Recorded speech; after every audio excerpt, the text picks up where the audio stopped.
because I have the ebook, but it's just. It'd be my pleasure to send you a copy. I will absolutely do that when I get home. Thanks very much.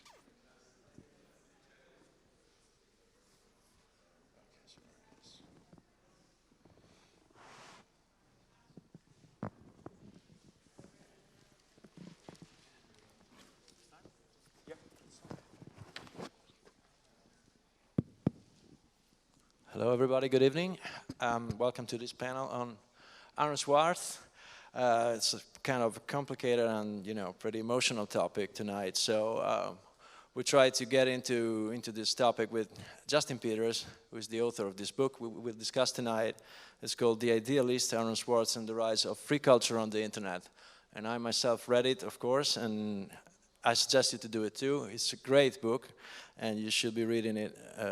It's really detailed, and it has a lot of stuff in it, a lot of thoughts, a lot of reflections. And tonight we try and do something. Justin is a correspondent for Slate. He's a contributing editor of the Columbia Journalism Review. And I am Fabio Chiusi. I'm a freelance journalist and author myself. Not at that level, of course. But anyway, so Aaron, you maybe know the story. It's kind of a sad story, of course, that ends with a suicide.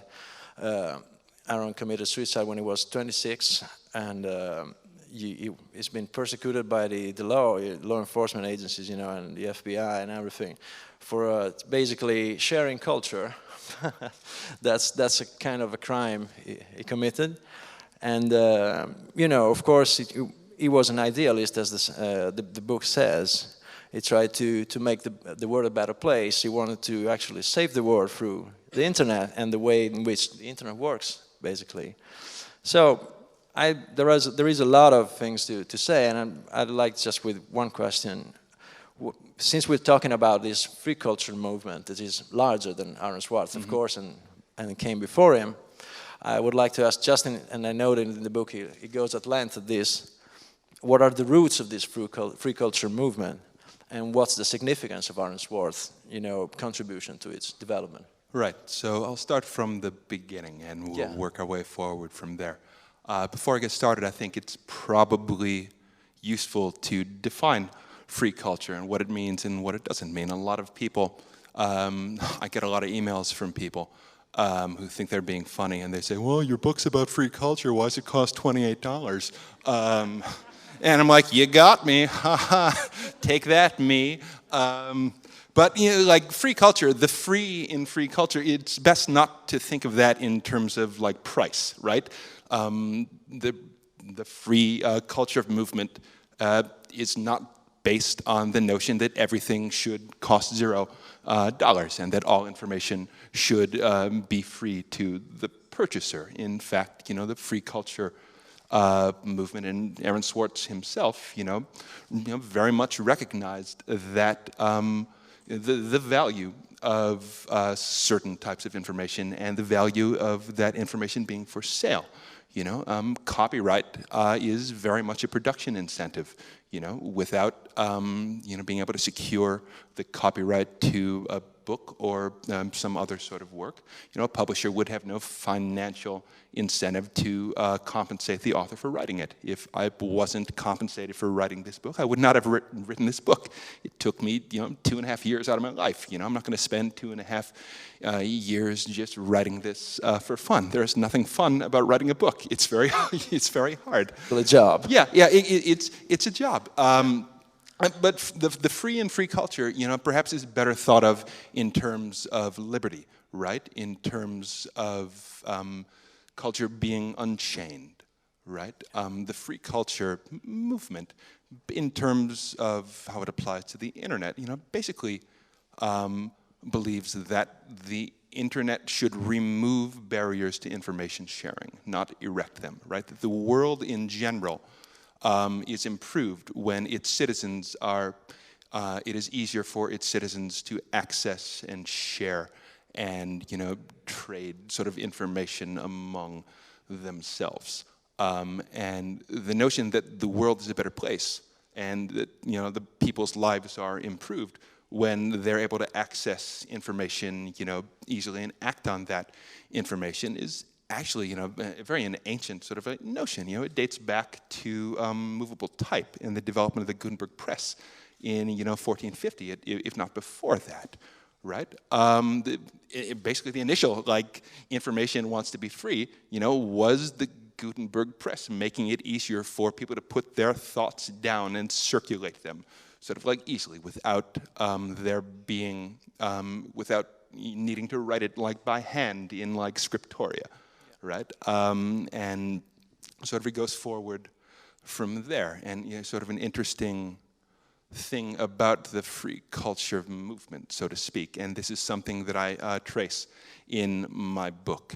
Every single time that there's a new technology that comes around that makes it easier to sort of share information and for the world's citizens to access that information, the people in power at that time will inevitably try to pass a law to stop that from happening, right? So when movable type came around in the printing press in 1450s, it soon spread across Europe. So by 1500, there were thousands of Gutenberg presses all around the continent, and all sorts of seditious and heretical material was coming out of these presses. And the governments of Europe, looked at this and they were like, well, wait a second, this is not to our benefit,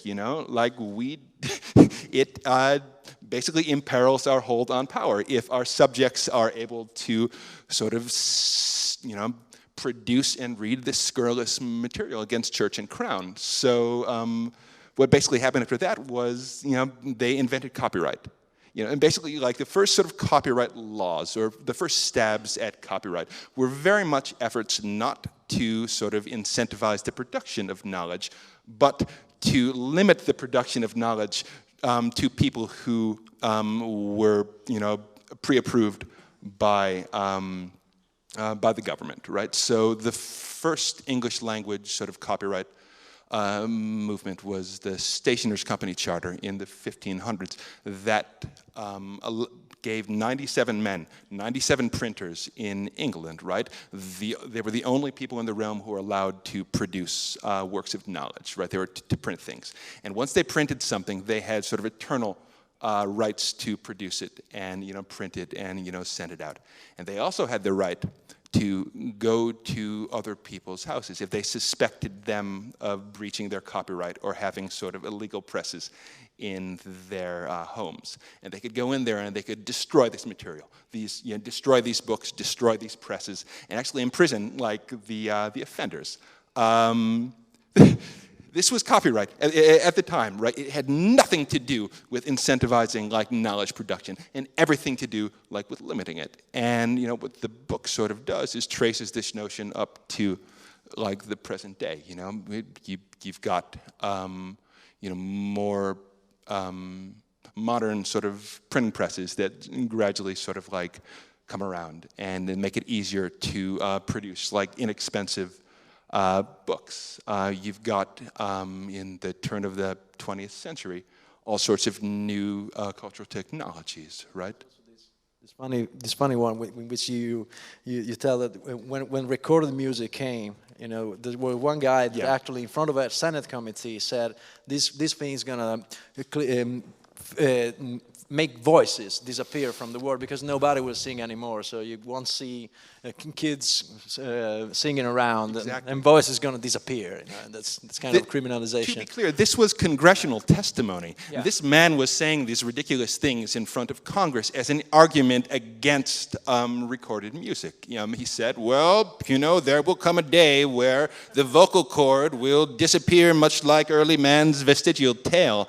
And I saw this in the congressional transcripts, and I'm like, is he joking? Is he having a bit of fun? I don't think he was. And so it goes like that, right? So long story short, comes the internet in, the 1970s, or the early sort of digital networks, right?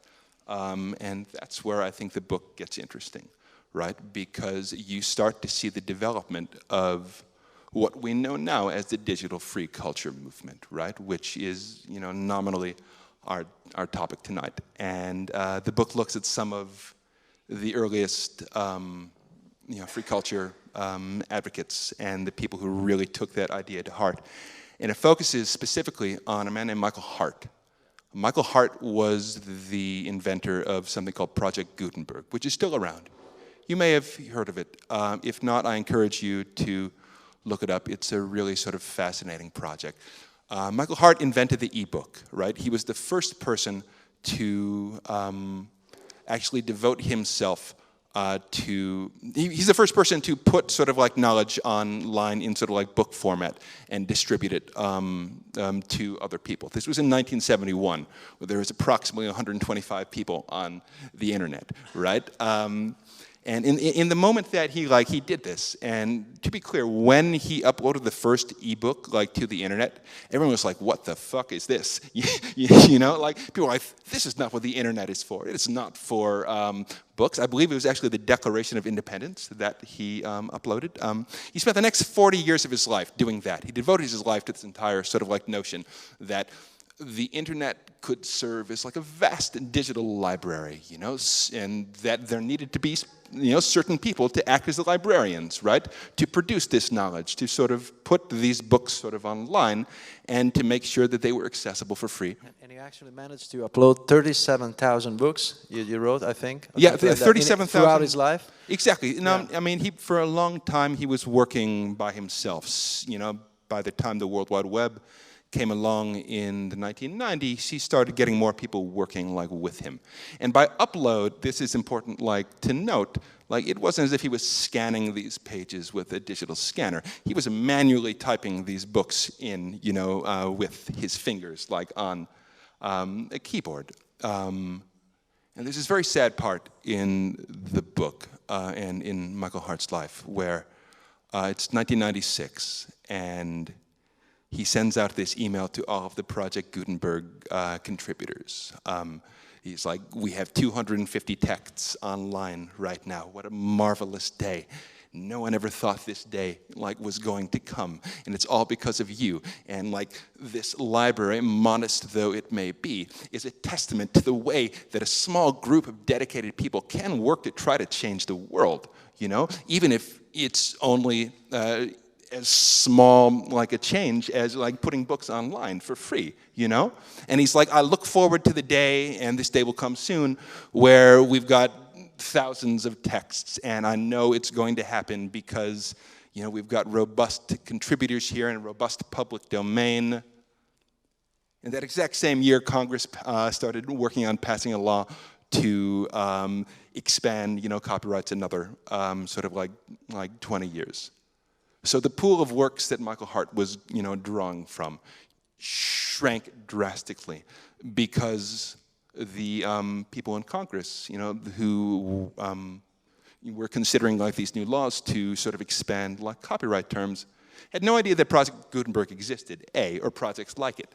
And even if they had known, they wouldn't have cared. And this is something that is very clear if you look throughout the history of English language sort of copyright, and I'm sure, you know, in any language sort of copyright.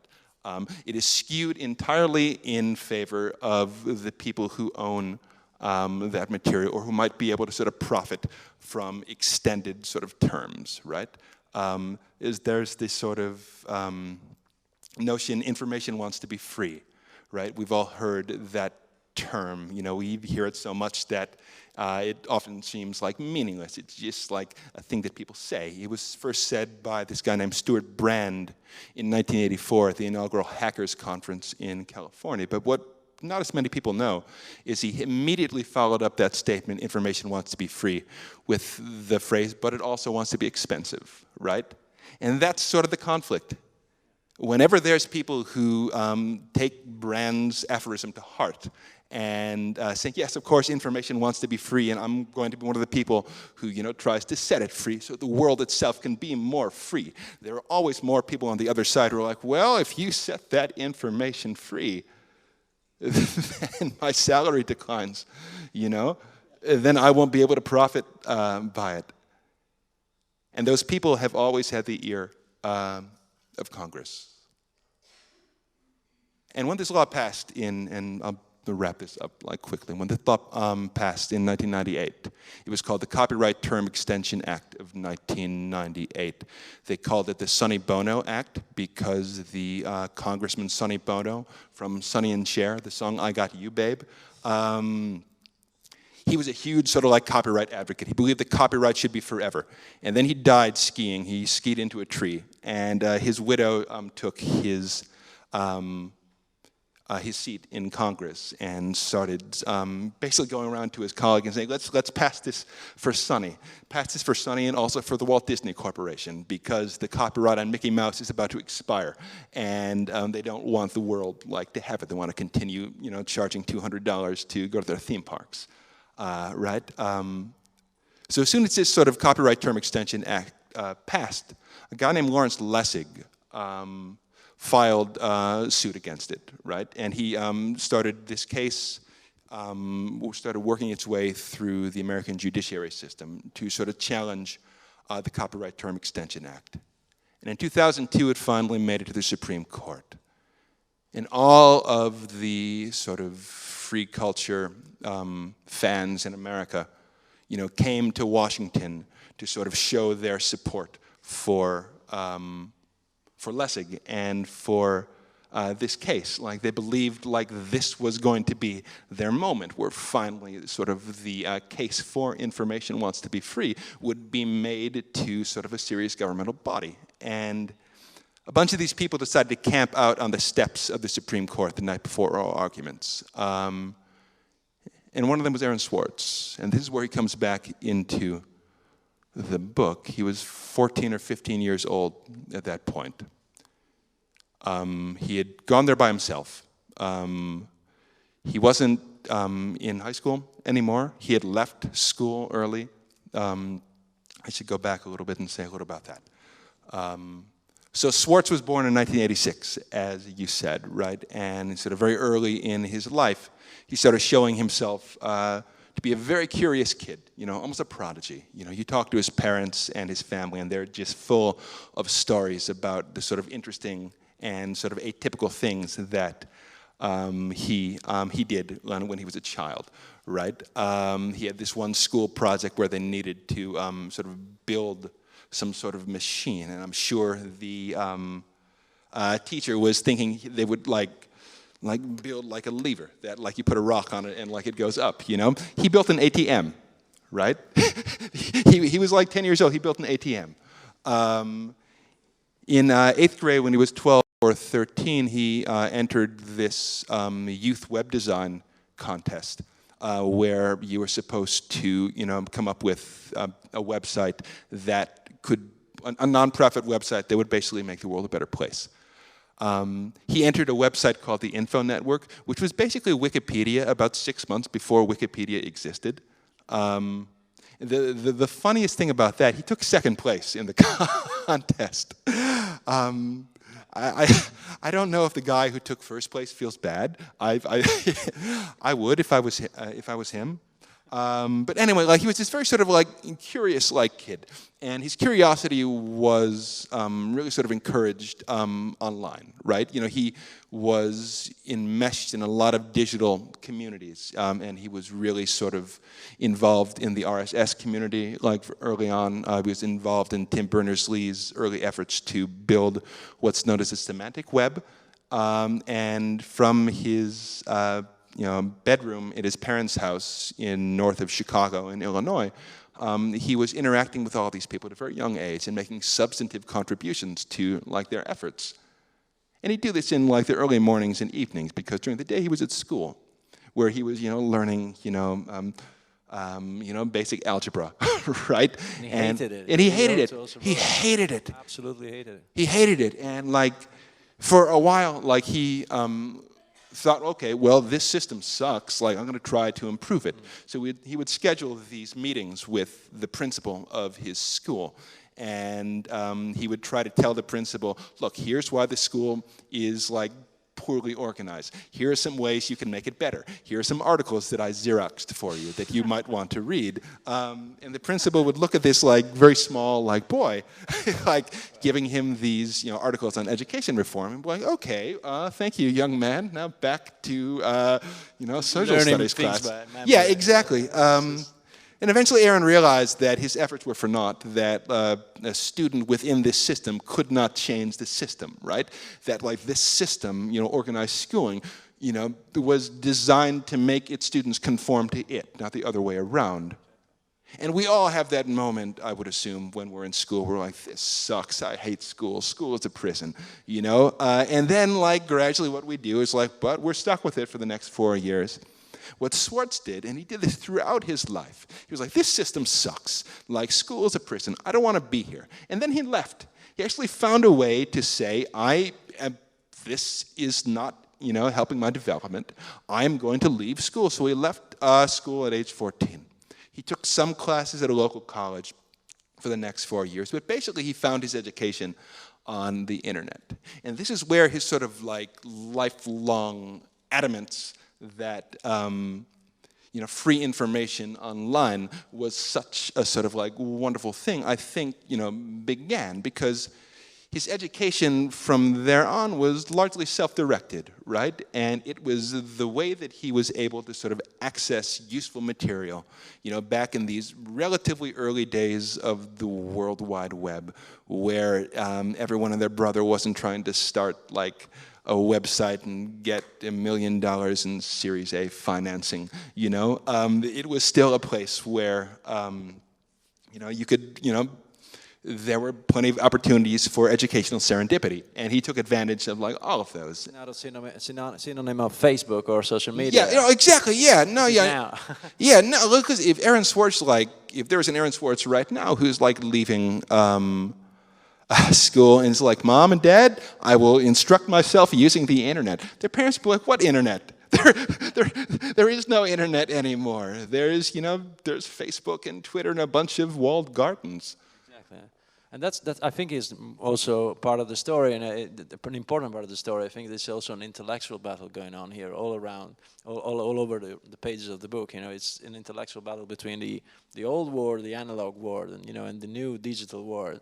And whereas right now, just bringing it to right now, I think that the problem is within the digital world itself. We see like that all these talks and principles of sharing and openness. Sharing was a moral imperative to Aaron, yes. and I would like also you to comment on this, but also the fact that all these good words, the altruistic words that are born with this free culture environment have been like privatized, and commercialized by these huge giants that make the exact opposite of the open web, walled gardens, opaque algorithms, and the like, and we know it. And what's at stake here, and what can we learn, from what Aaron did? So I'll take the question in two parts, and it's a good one. So you're right that Aaron sort of saw sharing as a moral imperative. In fact, he put his name to a document later on in 2008 called the Guerrilla Open Access Manifesto, in which he explicitly stated that it was, a moral necessity, if you had access to useful knowledge that other sort of like people didn't have, to take that knowledge and share it with the less fortunate. He came up with this sort of statement at a conference in, not too far from here, in a town called Cooper, Montana, I think. But yeah, like he was very much of the mindset that, look, there is all this useful knowledge out there. And if it was made available to the world, it would make the world a more free place, right? How do you change the world? Well, first of all, you have to go on sort of like a person-to-person level, right? You have to change men's minds. Well, you can't change people's minds unless they have, new things to think about. You can't challenge their existing assumptions unless you give them, the sort of information that they could use to question those assumptions and maybe sort of reconsider them. And the thing that really galled Aaron Swartz was that there was all of this information online that was in the public domain already. So let's limit this sort of conversation, for the purpose of today, to public domain-like knowledge, right? This is like knowledge that is not under copyright, that technically belongs to the public. And there's a lot of public data in the United States, material that has been generated by the US government or otherwise is uncopyrightable or not copyrighted anymore, that is nevertheless functionally inaccessible to the average web user, right? This stuff is either very hard to find, or it's not adequately digitized, or it is digitized, but you nevertheless have to pay sort of to access it.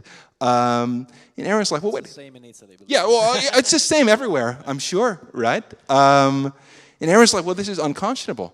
Like, this information,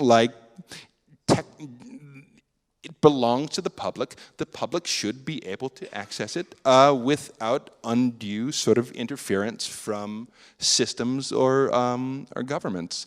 And what the sort of current state of the internet is all about sort of like undue interference from systems or governments, right?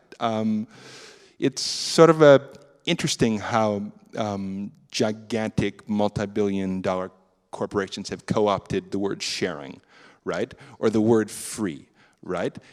When they mean free, they mean it sort of explicitly and only in the financial sense, right? Yeah, Google is free. It's going to be free forever. You're never going to have to pay a dime pay to with use your personal life. Yeah, Exactly. exactly. It's That's still right. free. Yeah, it's still free. Facebook is free. They say that on the login page.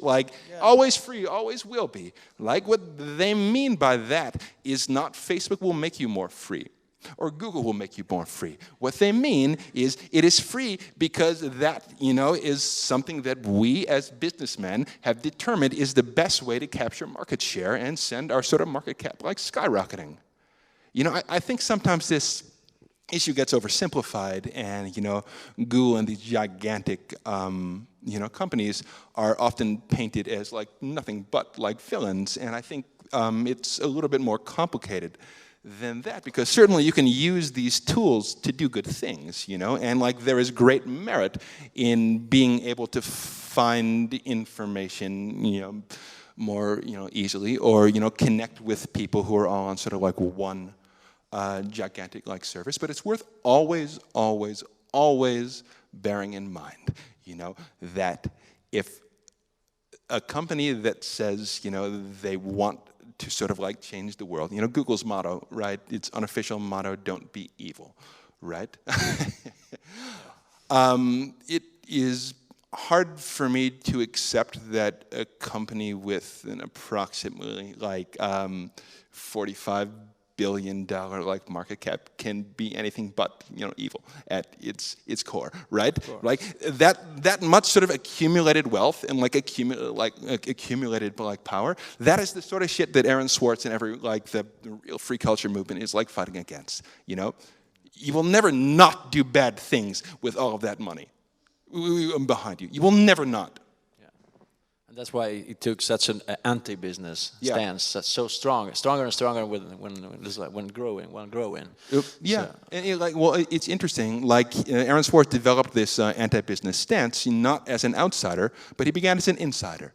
In 2004, he began his studies at Stanford University, and he hated it, so he dropped out after a year, and he started a company called Infogami.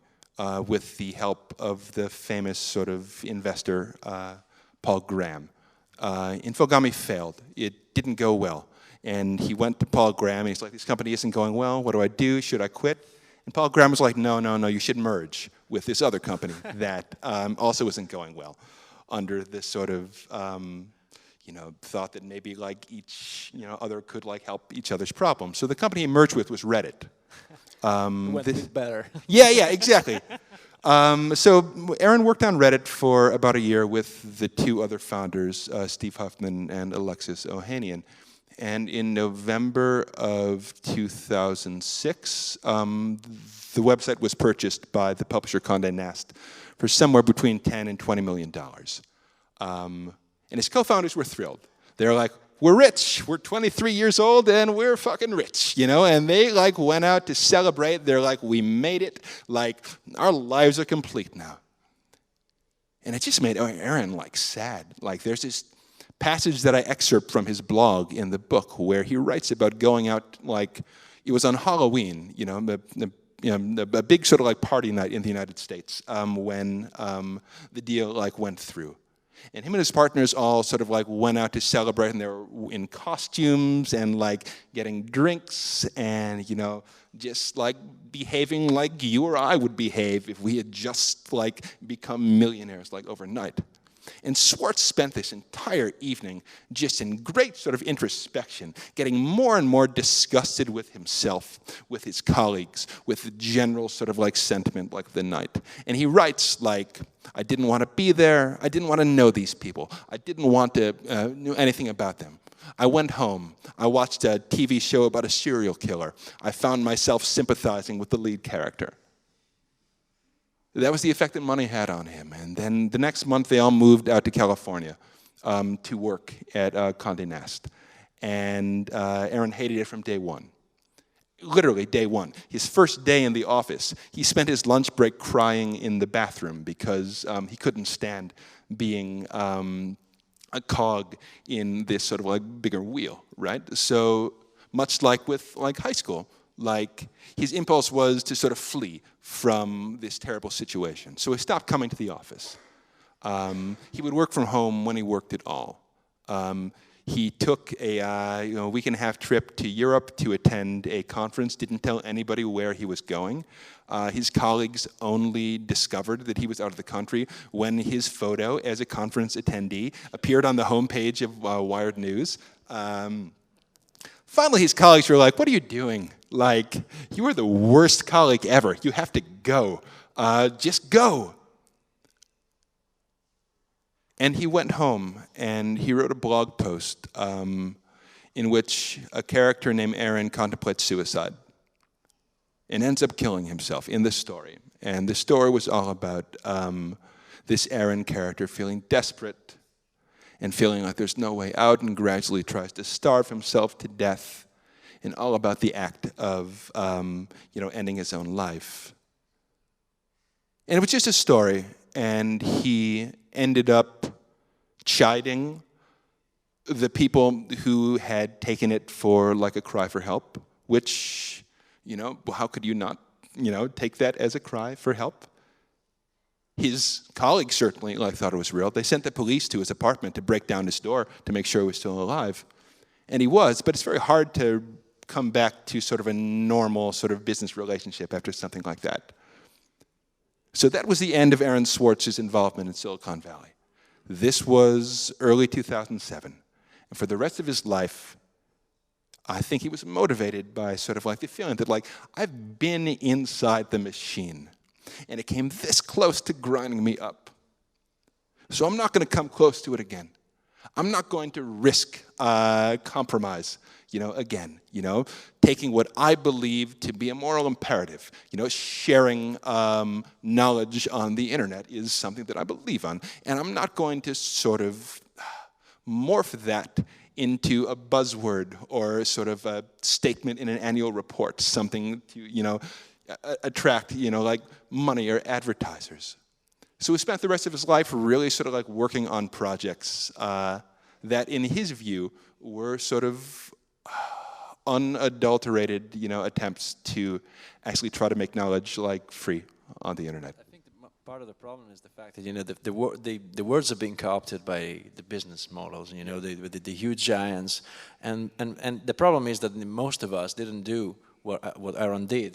We didn't actually, as users, the masses of users didn't actually realize that these words are empty. Yeah. I think I'm not really sure that users actually believe all the corporate bullshit that they're fed into every day. But I'm quite sure that nonetheless they don't care enough to say, okay, this is just this is propaganda, this is wrong, this is actually, against us and against all the principles that were born, with which they were born. And also, the free culture movement has also a strong intellectual root into cyber-utopianism, we can say, like Michael Hart used to say, I want to change human nature, you know, and you quote this passage. This is quite scary to me, you know. I want to change human nature in order that, you know, because human nature is the only thing that prevents the internet from saving the world. Yeah.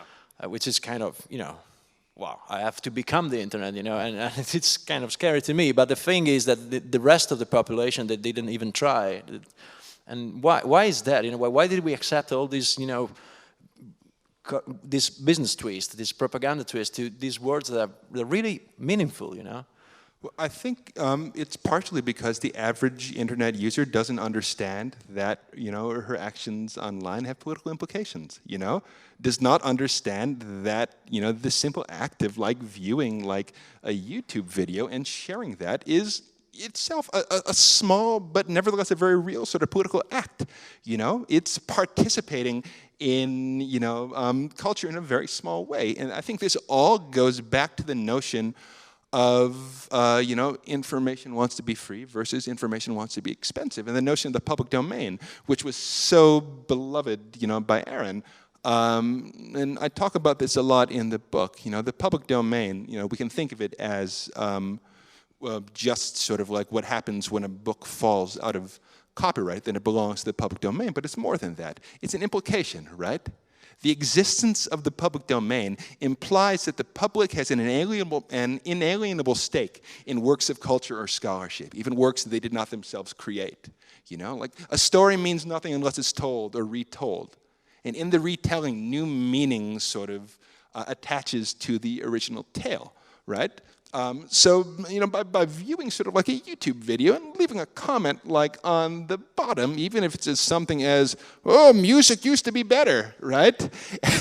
Every single YouTube video that is just a video of a song from the 50s or 60s, half of the comments are all, oh, what happened to music? Music used to be great. But I mean, that's something, right? You know, if you were just listening to like music like on the radio, in like a broadcast like medium, like you couldn't like, I mean, you can talk to your radio, but other people in the car are just going to think you're weird, right? You know, with YouTube, you can, you know, respond like to a video like with a comment. You can upload your own. You can upload a video of yourself trying to sing along to like that song, you know, and like this all seems like very small and, you know, meaningless stuff, but it's really not.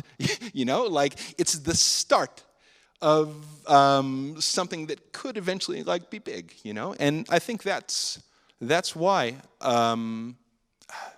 people don't realize like the implications of this small like shit that they do online, and this is why sort of the story of the fight against the Stop Online Piracy Act and the Protect IP Act in 2011 and 12 is so important. I'm not sure how many of you are aware of what that was. I'll give a brief sort of like overview of it. Yeah. So, you know, continuing its centuries-old like tradition of trying to protect the rights of the companies that hold copyright to intellectual property at the general expense of the people who would like to use, like, or sort of consume like that material. Starting in like 2010 and 2011, Congress was considering a few bills that nominally were devoted to stopping the website Mega Upload and other sort of the Pirate Bay and like gigantic like places where you can like watch Hollywood movies without having to go and pay a ticket like price. But these bills were so broadly sort of like constructed that what sort of Aaron and a bunch of other free culture people realized were, wait a second, like this bill, though it's being framed as a way to sort of, you know, protect intellectual property and, you know, stop, you know, pirates, you know, horrendous like pirates from pirating like these movies.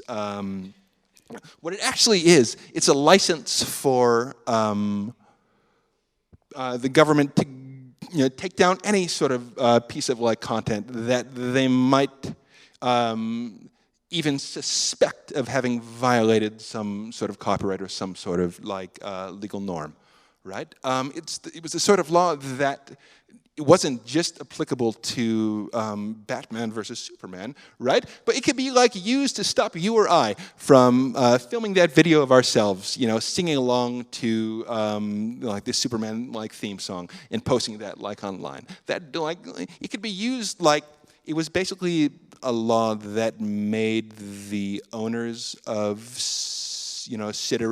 citizen-generated content like sites responsible for every single piece of content that was uploaded there. And like the people who ran those sites would be held responsible if anything on them was said to have violated like a copyright.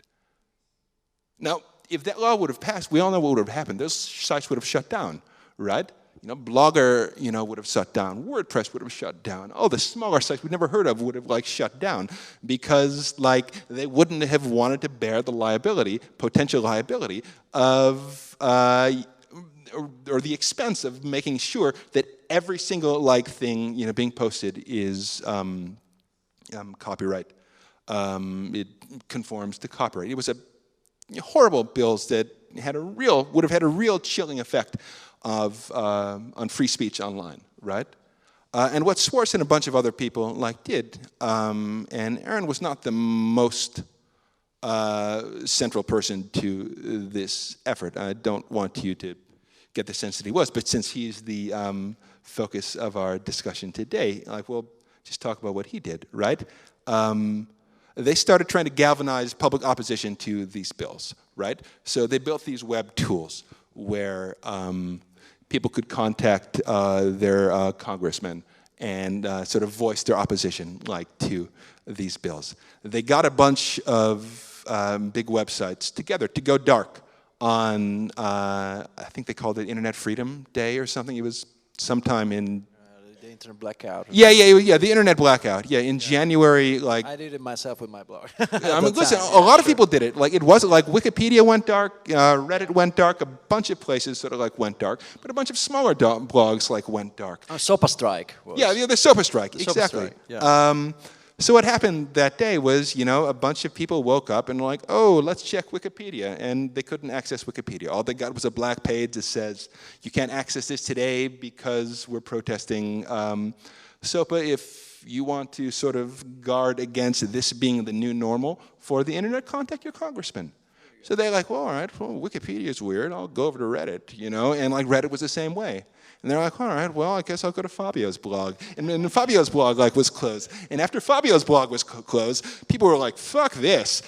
So they started calling their congressmen in great number and sending emails, right? Millions and millions of emails and phone calls were sent that day. And pretty much every single congressman and senator who had beforehand been like, yes, we must protect intellectual property. These are great bills. By the end of the day, they were like, no, these are terrible bills. We will not be voting on them.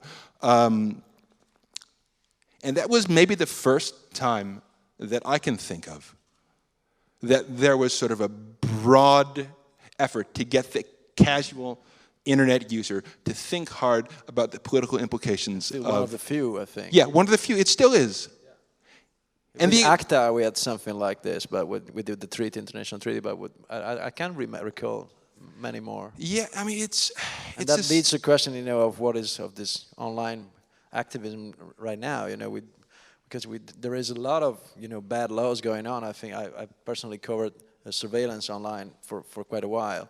And I didn't see such organized activism against many of these laws that were really horrible, even worse maybe of SOPA, because instead of copyright, they go for national security. The other way, to suppress free speech online while being, cute, okay, that's acceptable, because, we have to be safe, So, yeah.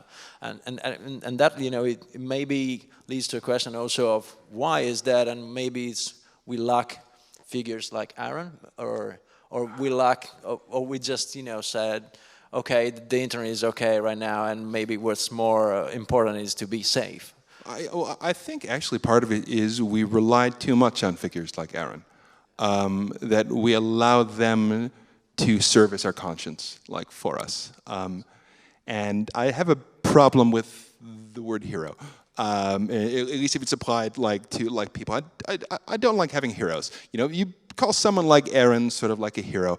What you actually mean by that is like I admire what he did like with his life. You know, I could use that as an example. But what the word hero does is it makes him seem like Superman, like he had some sort of like superpowers, that he was sort of especially equipped to fight these battles, and we could never measure up. And if we really want to fight these battles, and they're so important that we do, and we really want to have a web and have a world that is working for the people rather than the sort of governments and companies that like run it, then you have to be your own hero, right? And maybe you don't have like the skills that Aaron Swartz did. Maybe you're not a programmer. I'm certainly not. You know, I can turn a computer on and off, and that's about the extent of it, right? But there's probably something you can do, right? There's something that you can do. The conditions for activism, I think, and this is probably, it's almost certainly a vast oversimplification. It's one, being perceptive enough to recognize a problem, right? To recognize the world like around you and what's wrong with it and how it might be better, right? And two is the will to action, right? The will to actually say, well, this could probably be changed, and I could probably have some small role like in changing it. And it doesn't need to be, you know, some vast, like, world historical gesture, right? It can be something as small as, you know, calling one of your, like, representatives, or, you know, just talking to your friends about it, trying to change the world one person at a time, starting with yourself. When we rely too much on people like Aaron, then we essentially are always sort of like looking to the skies for someone to come down and save us and make the web better. Well, we should be looking in a mirror. And Aaron himself would have liked it.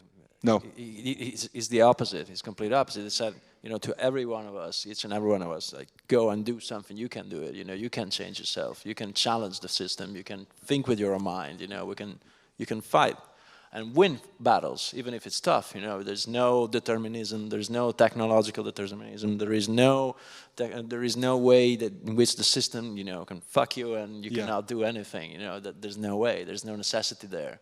So everyone can do his part. You know, and I completely agree with you on this. Yeah, I think that's absolutely right. A lot of people ask me, as I've been going around and talking about the book and talking about, you know, Aaron's life and times, and they say, Justin, what's his legacy? What's Aaron Swartz's legacy? And I understand why they ask me that. Like, I literally wrote the book. You know, I should be able to answer like that question. And I think they want me to say stuff like, well, you know, he's one of the internet's great, you know, like heroes, and, you know, all the stuff he did will live forever. And generally it won't. That's the thing, right? The internet, the world always sort of like reinvents like itself. You know, the stuff that Aaron Swartz like did, you know, will gradually, you know, his technical innovations will become sort of obsolete. Like his political activism will become sort of obscured over time, right? What his real legacy is a legacy of directed curiosity, right? That the only way the world ever changes is if people are allowed to look inside and see how it works. And if people sort of like take the time to look inside the world or their own lives or whatever situation they find themselves in to try to see how it works and how it might work better. That's Acker's ethics. You know? Yeah. It's completely Acker's ethics. So I think we still have 15 minutes. If there are questions from the public, we can just raise a hand and ask, please. Okay. And if there are not questions, we can get started with the screening. I recognize I haven't said much about the case against him and how he died, and the movie will certainly get into that. Thank you.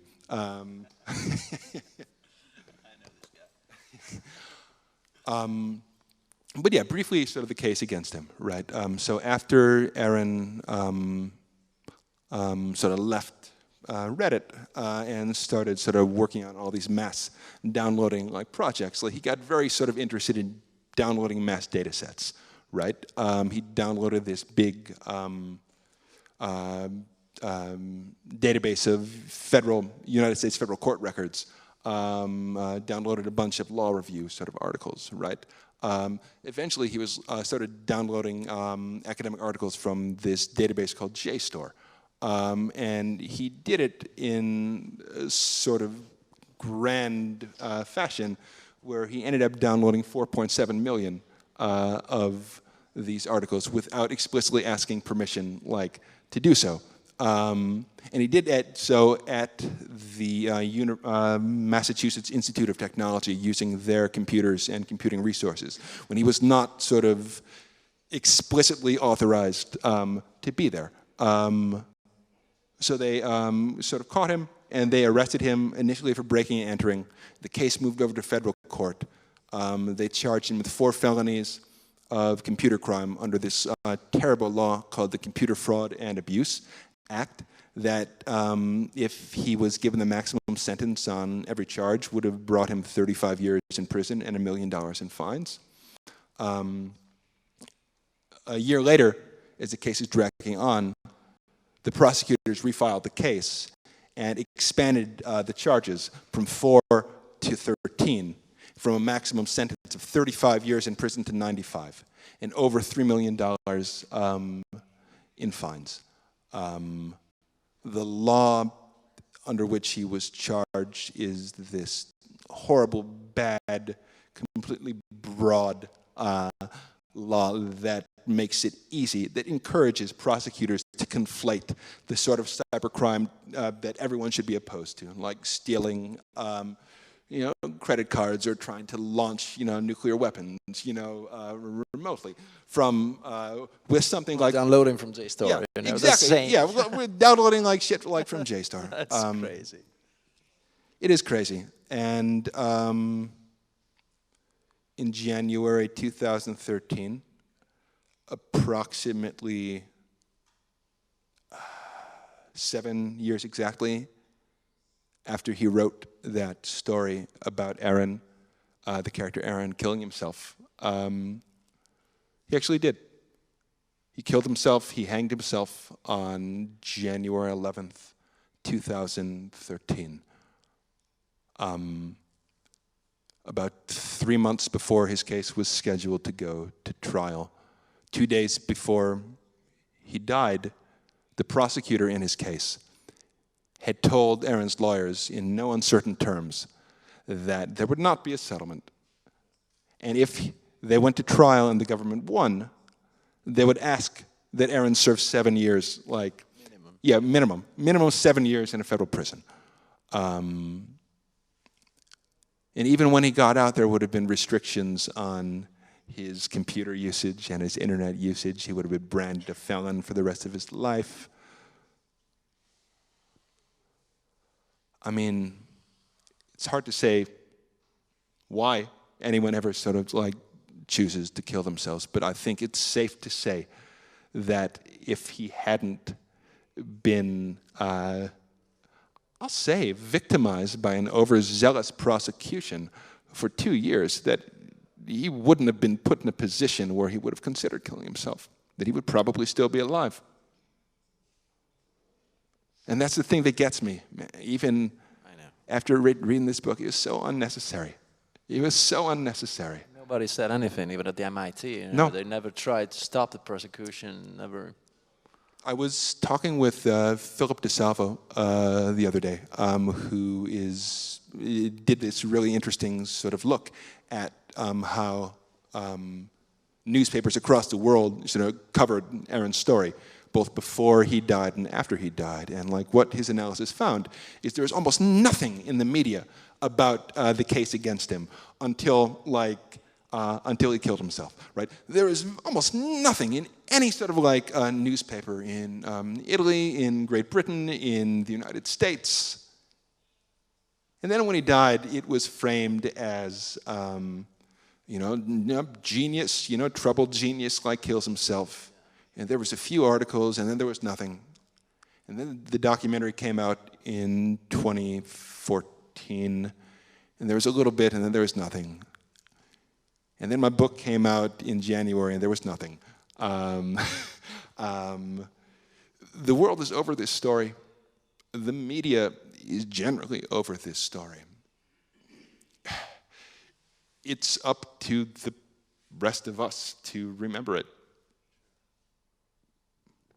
Thanks, Peter. Sure. Thanks, Justin.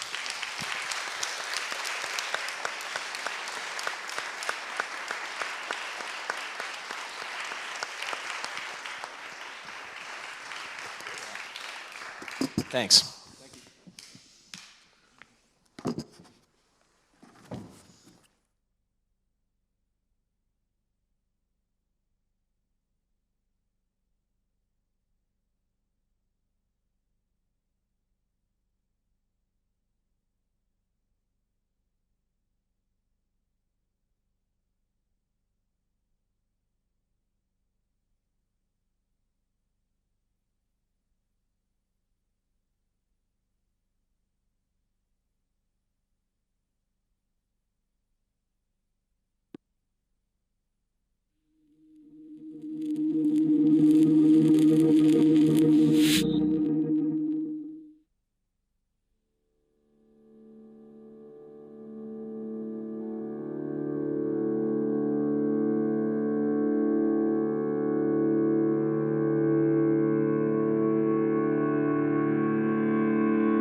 Co-founder of the social news and entertainment website Reddit has been found dead. He certainly was a prodigy, although he never kind of thought of himself like that. He was totally unexcited about starting businesses and making money. There's a profound sense of loss tonight in Highland Park, Aaron Swartz' hometown, as loved ones say goodbye to one of the internet's brightest lights. Open access and computer activists are mourning his loss. An astonishing intellect. You talk to people who knew him. He was killed by the government, and MIT betrayed all of its basic principles. They wanted to make an example out of him, okay? Governments have an insatiable desire to control. He was potentially facing 35 years in prison and a $1 million fine. Raising questions of prosecutorial zeal, and I would say even misconduct. Have you looked into that particular matter and reached any conclusions? Growing up, I slowly had this process of realizing that all the things around me that people had told me were just the natural way things were, the way things always would be. They weren't natural at all. They were things that could be changed, and they were things that, more importantly, were wrong and should change. And once I realized that, there was really kind of no going back.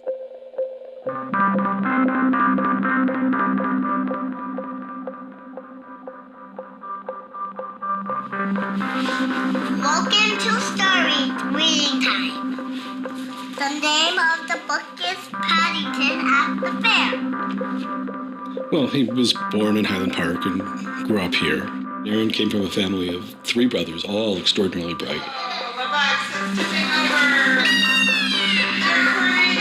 So we were all, not the best behaved children, and, 3 boys running around all the time, causing trouble. Hey, no. Aaron, what? But I've come to the realization Aaron learned how to learn at a very young age. 1, 2, 3, 4, 5, 6, 7, 8, 9, 10. Knock, knock. Who's there? what he wanted, and he always wanted to do it. He always accomplished what he wanted. His curiosity was endless. Here's a little picture of what the planets are. And each planet has a symbol. Mercury symbol, Venus symbol, Earth symbol, Mars symbol, Jupiter symbol. One day he said to Susan, "What's this free family entertainment in downtown Highland Park?" Free family entertainment downtown Highland Park. He was 3 at the time, and she said, "What are you talking about?" And he said, "Look, it says here on the refrigerator, free family entertainment in downtown Highland Park." And so she was floored and astonished that he could read. It's called My Family Seder. The Seder night is different from all other nights. I remember once we were at the University of Chicago Library. I pulled a book off the shelf that was from like 1900 and showed him and said, "You know, this is really just an extraordinary place." We all were curious children, but Aaron really liked learning and really liked teaching. And so they were going to learn the ABCs backwards. Z-Y-X-W-V-U-T. I remember he came home from his first algebra class, and he was like, "Noah, let me teach you algebra." And I'm like, "What is algebra?" And he was always like that. Now you press the click button. There, now it's got that. Now it's in pink. When he was about 2 or 3 years old, and Bob introduced him to computers, and he just took off like crazy on them. Go fast 102 ABC. We all had computers, but Aaron really took to them, really took to the internet. Working at the computer? Mommy, why is nothing working? He started programming from a really young age. I remember the first program that I wrote with him was in BASIC, and it was a Star Wars trivia game. He sat down with me in the basement where the computer was for hours programming this game.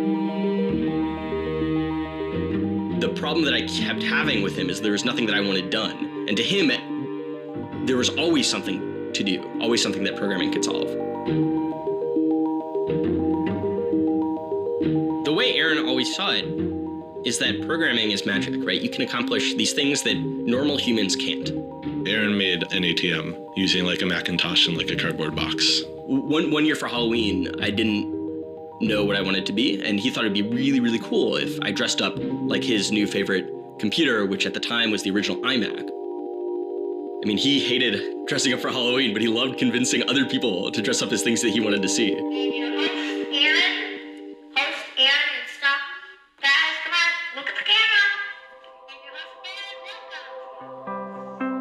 He made this website called The Info, where people can just fill in information. Like, I'm sure someone out there knows all about gold leafing. Why don't they write about that on this website? And then other people could come at a later point and read that information and edit the information if they thought it was bad. Not too dissimilar from Wikipedia, right?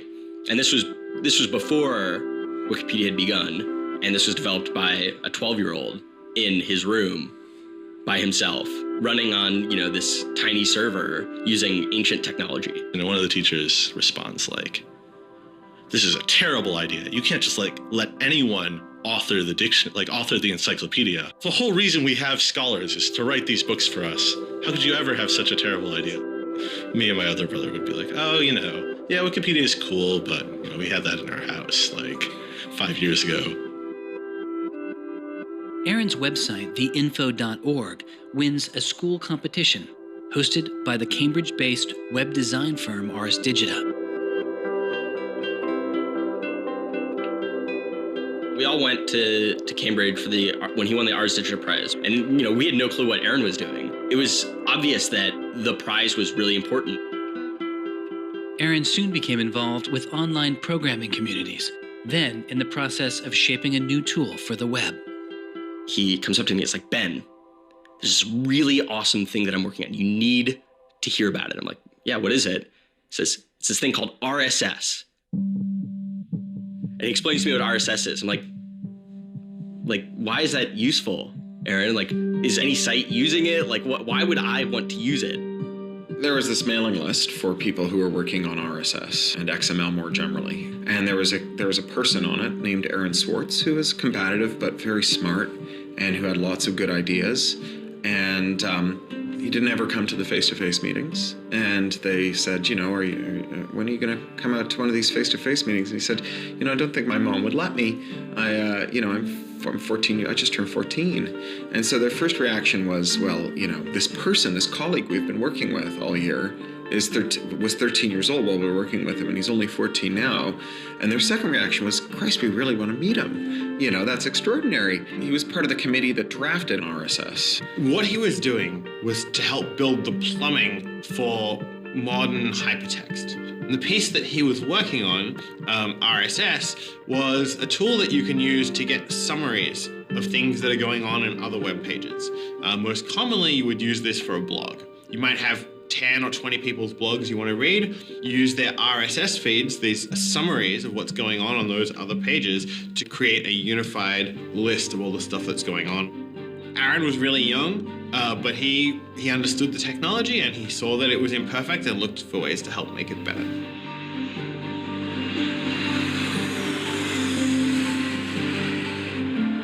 So his mom started bundling him on planes in Chicago. We'd pick him up in San Francisco. We'd introduce him to interesting people to argue with, and we'd marvel at his horrific eating habits. He only ate white food, only steamed rice and not fried rice because that wasn't sufficiently white, and white bread and so on. And, you kind of marvel at the quality of the debate emerging from this, what appeared to be a small boy's mouth. And you think, this is a kid who's really going to go somewhere if he doesn't die of scurvy. Aaron, you're up. I think the difference is that now you can't make companies like Doc was saying. You can't have companies that just, let's sell dog food over the internet, let's sell dog food over cell phones. But there's still a lot of innovation going on. I think if you don't see the innovation, maybe your head is in the sand. He takes on this alpha nerd personality where he's sort of like, I'm smarter than you, and because I'm smarter than you, I'm better than you, and I can tell you what to do. It's an extension of him being kind of like a twerp. So you aggregate all these computers together and now they're solving big problems like searching for aliens and trying to cure cancer. First met him on IRC, on Internet Relay Chat. He didn't just write code, he also got people excited about solving problems. He was a connector. The free culture movement has had a lot of his energy. I think Aaron was trying to make the world work.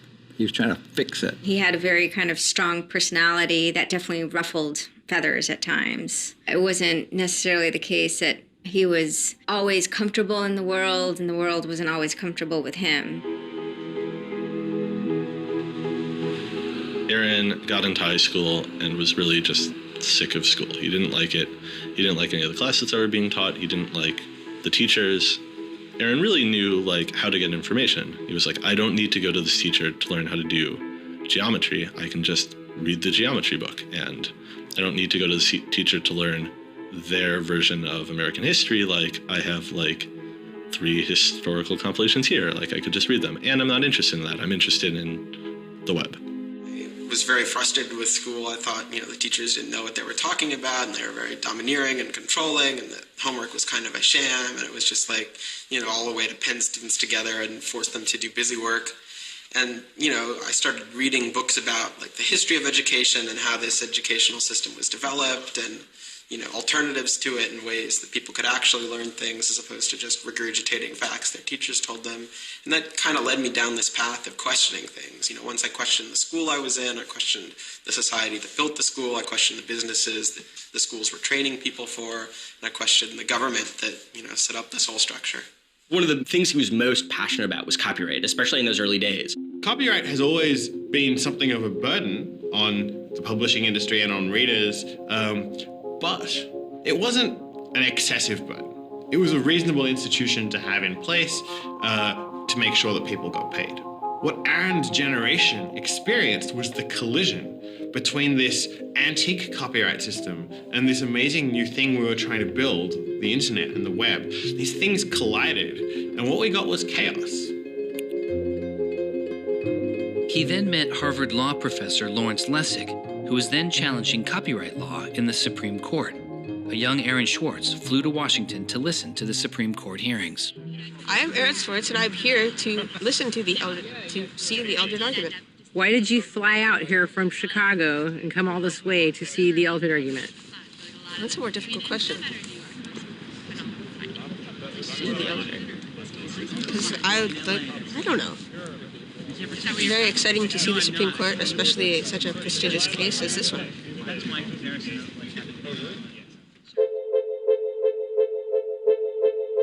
Lessig was also moving forward with a new way to define copyright on the internet. It was called Creative Commons. So the simple idea of Creative Commons is to give people, creators, a simple way to mark their creativity with the freedoms they intended to carry. So if copyright is all about all rights reserved, then this is a kind of some rights reserved model. It's I want a simple way to say to you, here's what you can do with my work, even if there are other things which you need to get my permission before you could do. And Aaron's role was the computer part. Like, how do you architect the licenses so they would be simple and understandable and expressed in a way that machines could process it? And people are like, why do you have this, 15-year-old kid writing the specifications for the Creative Commons? Like, don't you think that's a huge mistake? And Larry's like, the biggest mistake we would have is not listening to this kid.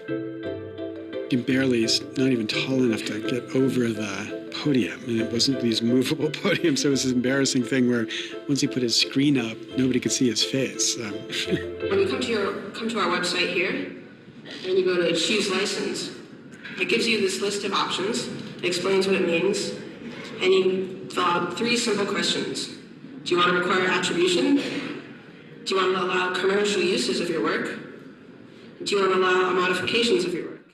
I was floored, just completely flabbergasted that these adults regarded him as an adult. And Aaron stood up there in front of a whole audience full of people and just started talking about the platform that he'd created for Creative Commons. And they were all listening to him. I was sitting at the back thinking, he's just a kid. Why are they listening to him? But they did. Well, I don't think I comprehended it fully. Though critics have said it does little to ensure artists get paid for their work, the success of Creative Commons has been enormous. Currently on the website Flickr alone, over 200 million people use some form of Creative Commons license. He contributed through his technical abilities, and yet it was not simply a technical matter to him. Aaron often wrote candidly in his personal blog. I think deeply about things, and I want others to do likewise. I work for ideas and learn from people. I don't like excluding people. I'm a perfectionist, but I won't let that get in the way of publication. Except for education and entertainment, I'm not going to waste my time on things that won't have an impact. I try to be friends with everyone, but I hate it when you don't take me seriously. I don't hold grudges. It's not productive, but I learn from my experience. I want to make the world a better place.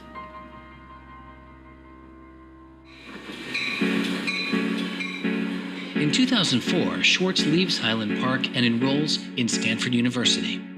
He had ulcerative colitis, which was very troubling, and we were concerned about him taking his medication. He got hospitalized, and he would take this cocktail of pills every day.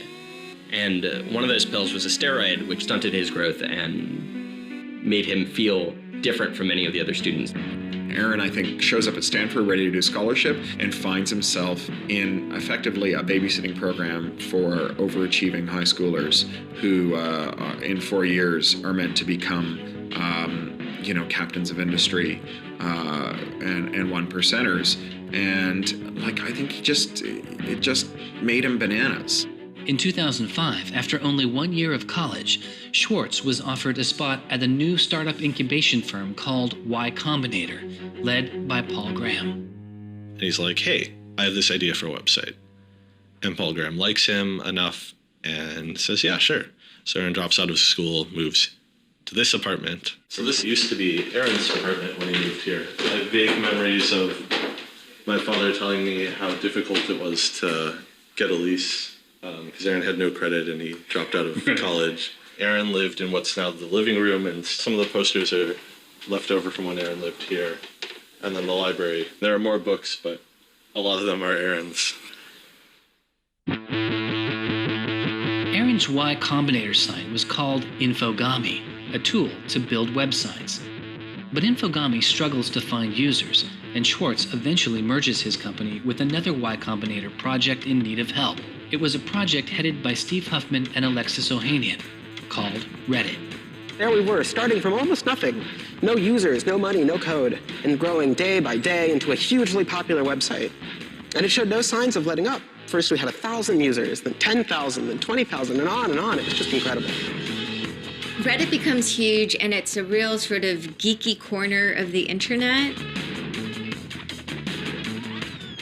There's a lot of humor, there's a lot of art, and there's just people who flock to the site and make that site the main site they go to every morning to get their news. Reddit kind of just borders on chaos at some level. So on the one hand, it's a place where people discuss news of the day, technology, politics, and issues. And yet there is a lot of kind of not safe for work material, offensive material. There's some subreddits where trolls find a welcome home. And so in that sense, Reddit has been kind of home to controversy as well. It kind of sits on that edge of chaos. Reddit catches the attention of the corporate magazine giant Condé Nast, who makes an offer to buy the company. Some large amount of money, large enough that my dad was getting bugged with questions about, like, how do I store this money? Like a lot of money. Like a lot of money. Like, probably more than $1 million, but I don't actually know. And he is how old at the time? Like 19, 20. So it was in this apartment. They like sat around on what predated these couches, hacking on Reddit.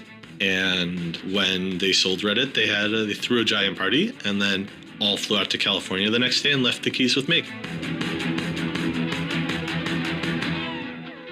It was funny, you know, he just sold a startup, so we all kind of presumed he was the richest person around, but he said, oh no, I'll take this tiny little shoebox-sized room. That's all I need. Like, it was barely larger than a closet. The idea of him spending his money on fancy objects just seems so implausible. He explains it's like, I like living in apartments, so I'm not going to spend a lot of money on a new place to live. I'm not going to buy a mansion. And I like wearing jeans and a t-shirt, so I'm not going to spend any more money on clothes. So, like, it's, you know, really no big deal. What is a big deal to Swartz is how traffic flows on the internet and what commands our attention. In the old system of broadcasting, you were fundamentally limited by the amount of space in the airwaves. You know, you could only send out 10 channels over the airwaves of television, right? Or even with cable, you had 500 channels. On the internet, everybody can have a channel. Everyone can get a blog or a MySpace page. Everyone has a way of expressing themselves. And so what you see now is not a question of who gets access to the airwaves. It's a question of who gets control over the ways you find people. You know, you start seeing power centralizing in sites like Google, these sort of gatekeepers that tell you where on the internet you want to go, the people who provide you your sources of news and information. So it's not, you know, only certain people have a license to speak. Now everyone has a license to speak. It's a question of who gets heard. After he started working in San Francisco at Condé Nast, he comes into the office and they want to give him a computer with all this crap installed on it and say that he can't install any new things on his computer, which to developers is outrageous, right? From the first day, he was complaining about all this stuff. Gray walls, gray desks, gray noise. The first day I showed up here, I simply couldn't take it. By lunchtime, I had literally locked myself in a bathroom stall and started crying. I can't imagine staying sane with someone buzzing in my ear all day, let alone getting any actual work done. Nobody else seems to get work done here either. Everybody's always coming into our room to hang out and chat or invite us to play the new video game system that Wired is testing. He really had different aspirations that were politically oriented. And Silicon Valley just doesn't really quite have that culture that orients technical activity for the purposes of political goals. Aaron hated working for a corporation. They all hate working for Condé Nast, but Aaron is like the only one who's not going to take it. And Aaron basically gets himself fired by not showing up to work ever. It was said to be a messy breakup. Both Alexis Ohanian and Steve Huffman declined to be interviewed for this film. he rejected the business world. One of the really important things to remember about that choice when Aaron decided to kind of leave startup culture is that he was also leaving behind the things that had made him famous and well-loved, and he was at risk of letting down fans. He got to where he was supposed to be going and had the self-awareness and the orneriness to realize that he had climbed the mountain of shit to pluck the single rose and discovered that he'd lost his sense of smell. And rather than sit there and insist that it wasn't as bad as it seemed, and he did get the rose in any event, he climbed back down again, which is pretty cool. The way Aaron always saw it is that programming is magic, right? You can accomplish these things that normal humans can't by being able to program. So if you had magical powers, would you use them for good or to make you mountains of cash? Swartz was inspired by one of the visionaries he had met as a child, the man who had invented the World Wide Web, Tim Berners-Lee. In the 1990s, Berners-Lee was arguably sitting on one of the most lucrative inventions of the 20th century. But instead of profiting from the invention of the World Wide Web, he gave it away for free. It is the only reason the World Wide Web exists today. Aaron is certainly deeply influenced by Tim. Tim is certainly a very prominent early internet genius who doesn't in any sense cash out. He's not at all interested in how he's going to figure out how to make $1 billion. People would have seen, there's money to be made there. So there would have been lots of little webs instead of one big one. And one little web and lots of little webs doesn't work because you can't follow links from one to the other. You had to have the critical mass for this thing was the entire planet. So it's not going to work unless the whole planet can get on board.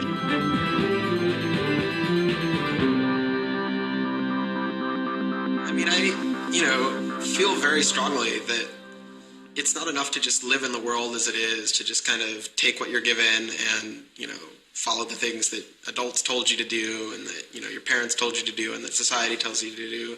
I think you should always be questioning. I take this very scientific attitude that everything you've learned is just provisional, that, it's always open to recantation or refutation or questioning. And I think the same applies to society. Once I realized that there were real serious problems, fundamental problems that I could do something to address, I didn't see a way to forget that. I didn't see a way not to. We just started spending a lot of time just kind of as friends. We would just talk for hours into the night. I definitely should have understood that he was flirting with me. I think to some degree I was like, this is a terrible idea and impossible, and therefore I will pretend it is not happening.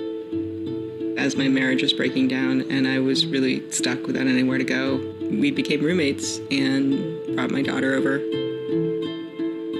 We moved in and furnished a house, and it was really peaceful. Like, my life had not been peaceful for a while, and really neither had his.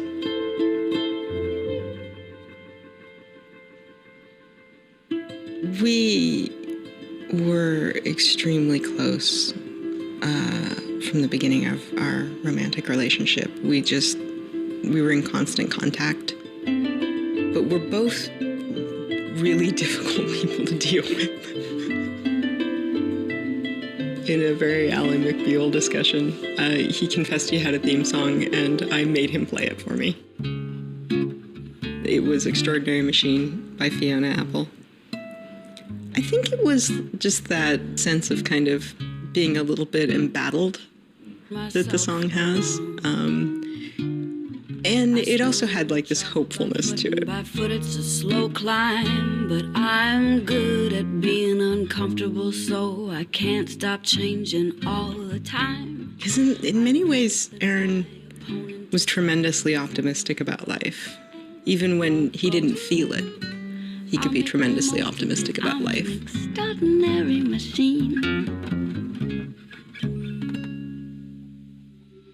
What are you doing? Flickr has video now. Swartz threw his energy into a string of new projects involving access to public information, including an accountability website called watchdog.net and a project called the Open Library. So the Open Library Project is a website that you can visit at openlibrary.org. And the idea is to be a huge wiki, an editable website with one page per book. So for every book ever published, we want to have a web page about it that combines all the information from publishers, from booksellers, from libraries, from readers onto one site, and then gives you links where you can buy it, you can borrow it, or you can browse it.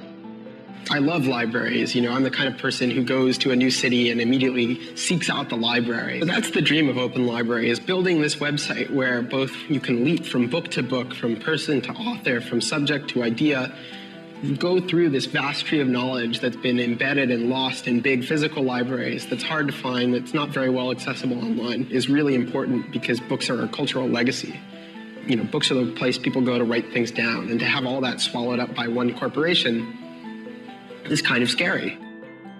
How can you bring public access to the public domain? It may sound obvious that you'd have public access to the public domain, but in fact, it's not true. So the public domain should be free to all, but it's often locked up. There's often, guard cages. It's like having a national park, but with a moat around it and gun turrets pointed out in case somebody might want to actually come and enjoy the public domain.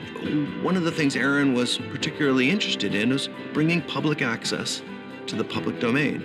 This is one of the things that got him into so much trouble. I had been trying to get access to federal court records in the United States.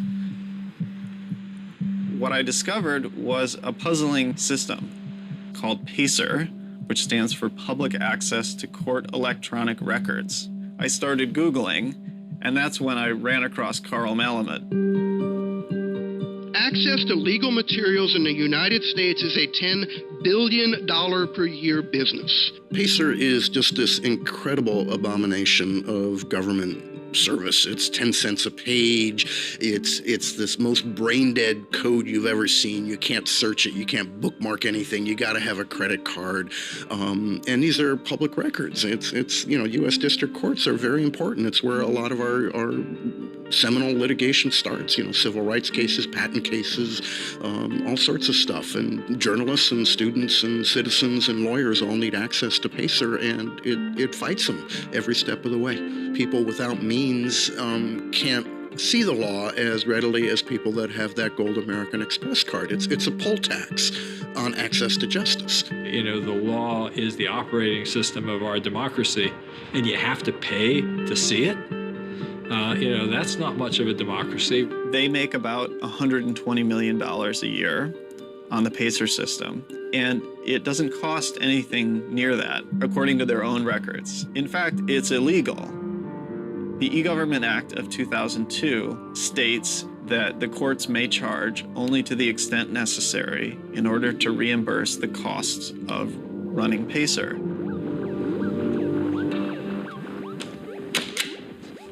As the founder of public.resource.org, Malamud wanted to protest the PACER charges. He started a program called the PACER Recycling Project, where people could upload PACER documents they had already paid for to a free database so others could use them. The PACER people were getting a lot of flack from Congress and others about public access. And so they put together this system. In 17 libraries across the country, there was free PACER access. That's one library every 22,000 square miles, I believe. So it wasn't really convenient. I encouraged volunteers to join the so-called Thumb Drive Corps and download docs from the public access libraries, upload them to the PACER recycling site. People take a thumb drive into one of these libraries and they download a bunch of documents and they send them to me. And nothing, it was just a joke. In fact, when you clicked on Thumb Drive Core, there was a Wizard of Oz, the Munchkins singing. So a little video clip came up. We represent the lollipop, yeah. But of course, I get this phone call from Steve Schultz and Aaron saying, gee, we'd like to join the Thumb Drive Corps.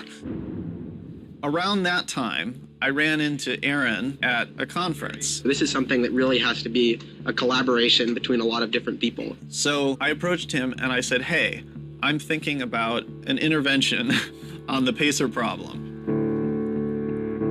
Schultz had already developed a program that could automatically download PACER documents from the trial libraries. Swartz wanted to take a look. So I showed him the code. And I didn't know what would come next. But as it turns out, over the course of the next few hours at that conference, he was off sitting in a corner, improving my code, recruiting a friend of his that lived near one of these libraries to go into the library and to begin to test his improved code, at which point the folks at the courts realized something's not going quite according to plan. And data started to come in and come in and come in, and soon there were 760 gigabytes of Pacer docs, about 20 million pages. Using information retrieved from the trial libraries, Swartz was conducting massive, automated parallel downloading of the Pacer system. He was able to acquire nearly 2.7 million federal court documents, almost 20 million pages of text. Now, I'll grant you that 20 million pages had perhaps exceeded the expectations of the people running the Pilot Access Project, but surprising a bureaucrat isn't illegal. Aaron and Carl decided to go talk to the New York Times about what happened. They also caught the attention of the FBI, who began to stake out Swartz's parents' house in Illinois. But I get a tweet from his mother saying, "Call me." It's like, oh my God, what the hell's going on here? And so I finally got a hold of Aaron, and you know, Aaron's mother was like, "Oh my God, FBI, FBI, FBI." An FBI agent drives down our home's driveway trying to see if Aaron is like in his room. And I remember being home that day and wondering why this car was driving down our driveway and just driving back out. I was like, that's weird. Like 5 years later, I read this FBI file and I'm like, oh my goodness. That was the FBI agent in my driveway. He was terrified. He was totally terrified. He was way more terrified after the FBI actually called him up on the phone and tried to sucker him into coming down to a coffee shop without a lawyer. He said he went home and laid down on the bed and you know, was shaking. The downloading also uncovered massive privacy violations in the court documents. Ultimately, the courts were forced to change their policies as a result. And the FBI closed their investigation without bringing charges. To this day, I find it remarkable that anybody, even at the most remote podunk field office of the FBI, thought that a fitting use for taxpayer dollars was investigating people for criminal theft on the grounds that they had made the law public. How can you call yourself a lawman and think that there can possibly be anything wrong in this whole world with making the law public? Aaron was willing to put himself at risk for the causes that he believed in. Bothered by wealth disparity, Swartz moves beyond technology and into a broader range of political causes. I went into Congress and I invited him to come and hang out and intern for us for a while so that he could learn, you know, the political process. He was sort of learning about a new community, a new set of skills, and kind of learning to hack politics. It seems ridiculous that miners should have to hammer away until their whole bodies are dripping with sweat, faced with the knowledge that if they dare to stop, they won't be able to put food on the table that night, while I get to make larger and larger amounts of money each day just by sitting and watching TV.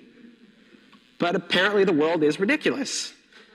So I co-founded a group called the Progressive Change Campaign Committee. And what we try and do is we try and organize people over the internet who care about progressive politics and moving the country in a more progressive direction to kind of come together, join our email list, join our campaigns, and help get progressive candidates elected all across the country. The group is responsible for igniting the grassroots effort behind the campaign to elect Elizabeth Warren to the Senate. He might have thought it was a dumb system, but he came in and he said, I need to learn this system because it can be manipulated like any social system. But his passion for knowledge in libraries didn't take a back seat. Aaron began to take a closer look at institutions that publish academic journal articles. By virtue of being students at a major U.S. university, I assume that you have access to a wide variety of scholarly journals. Pretty much every major university in the United States pays these sort of licensing fees to organizations like JSTOR and Thomson and ISI to get access to scholarly journals that the rest of the world can't read. These scholarly journals and articles are essentially the entire wealth of human knowledge online, and many have been paid for with taxpayer money or with government grants. But to read them, you often have to pay again, handing over steep fees to publishers like Reed Elsevier. These licensing fees are so substantial that people who are studying in India instead of studying in the United States don't have this kind of access. They're locked out from all of these journals. They're locked out from our entire scientific legacy. I mean, a lot of these journal articles, they go back to the Enlightenment. Every time someone has written down a scientific paper, it's been scanned and digitized and put in these collections. That is a legacy that has been brought to us by the history of people doing interesting work, the history of scientists. It's a legacy that should belong to us as a commons, as a people, but instead it's been locked up and put online by a handful of for-profit corporations who then try and get the maximum profit they can out of it. So a researcher paid by the university or the people publishes a paper, and in the very, very last step of that process, after all the work is done, after all the original research is done, the thinking, the lab work, the analysis, after everything is done at that last stage, then the researcher has to hand over his or her copyright to this multi-billion-dollar company. And it's sick. It's an entire economy built on volunteer labor. And then the publishers sit at the very top and scrape off the cream. Talk about a scam. One publisher in Britain made a profit of $3 billion last year. I mean, what a racket. JSTOR is just a very, very small player in that story. But for some reason, JSTOR is the player that Aaron decided to confront. He'd gone to some conference around open access and open publishing, and I don't know who the person from JSTOR was, but I think at some point Aaron asked the question, like, how much would it cost to open up JSTOR in perpetuity? And they gave some, I think it was $200 million, something that Aaron thought was totally ridiculous. Working on a fellowship at Harvard, he knew users on MIT's famously open and fast network Nextdoor had authorized access to the riches of JSTOR. Swartz saw an opportunity. You have a key to those gates. And with a little bit of shell script magic, you can get those journal articles. On September 24th, 2010, Swartz registered a newly purchased Acer laptop on the MIT network under the name Gary Host. The client name was registered as Ghost Laptop. He doesn't hack JSTOR in the traditional sense of hacking. The JSTOR database was organized, so it was completely trivial to figure out how you could download all the articles in JSTOR because it was basically numbered. It was basically, / number article 444,024, then 25, then 26. He wrote a Python script called keepgrabbing.py, which was like keep grabbing one article after another. The next day, Ghost Laptop begins grabbing articles, but soon the computer's IP address is blocked. For Swartz, it's barely a bump in the road. He quickly reassigns his computer's IP address and keeps downloading. Well, JSTOR and MIT take a number of steps to try to interfere with this when they notice that this is happening. And when the more modest steps don't work, then at a certain stage, JSTOR just cuts off MIT from having access to the JSTOR database. So there's this kind of cat and mouse game around getting access to the JSTOR database. Aaron ultimately, obviously, is the cat because he has more technical capability than the JSTOR database people do in defending them. And eventually, there was an unlocked supply closet in the basement of one of the buildings. And he went, instead of going through Wi-Fi, he went down there and he just plugged his computer directly into the network and just left it there with an external hard drive downloading these articles to the computer. Unknown to Swartz, his laptop and hard drive had been found by authorities. They didn't stop the downloads. Instead, they installed a surveillance camera. They found the computer in this room in the basement of an MIT building. They could have unplugged it. They could have waited for the guy to come back and said, dude, what are you doing? Cut it out. Who are you? And they could have done all that kind of stuff, but they didn't. What they wanted to do was film it to gather evidence to make a case. That's the only reason you film something like that.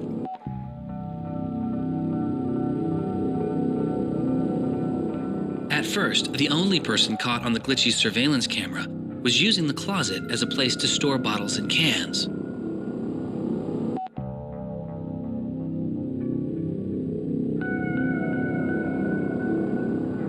But days later, it caught Swartz.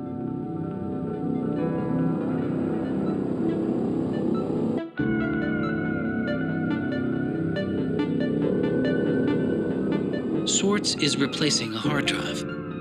He takes it out of his backpack, leans out of frame for about 5 minutes, and then leaves.